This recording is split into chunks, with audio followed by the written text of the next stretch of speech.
This video will show you how to manage the load board on your website. Depending on the subscription you have with Easy Freight websites, your website may include a load board. If you're not sure, contact Easy Freight website support for more information. To see the load board, go to yourwebsite.com/loadboard and it'll pull it right up. And here initially we can see there's two different categories. There's find trucks, which shows all the different, find loads, that shows all the different loads. Find trucks, that shows available trucks. We can post a load or post a truck. All these are going to make it very easy for us to manage the load board.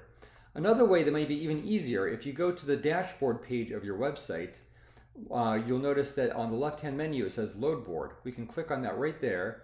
It'll show us a list of all the trucks and loads. So to edit a load, there's two ways to do it. You could find it in the list and click edit, or you can come here to this list and find the one you want to edit, click on it. We can see all the details, and at the top it'll say edit load board in the black admin bar.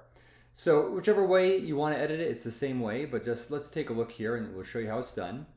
Let's assume we want to edit this one called test load 1. We'll just click on that right here, and it shows us all the different information. This is the title of the load that shows up, and then here's all the various information pertaining to the load.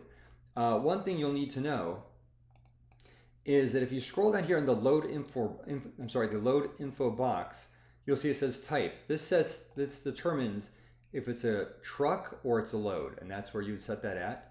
So fill in the various information here in the main section of the page.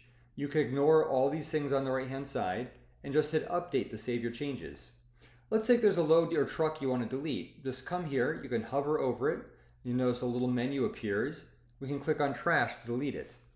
The next option would be, if you want to delete several of them, you could check these boxes on the left-hand side, then go to the bulk actions menu, say move to trash, then click apply. Let's say you have a load that you wish you hadn't deleted by mistake. Just go here to where it says trash, and it'll pull up a list of all the different loads you've deleted. You can either permanently delete them, or if you want to restore one, you can click the little link that says restore to put it back, and that'll undo the delete. If you have any questions, please contact customer support at Easy Freight Websites.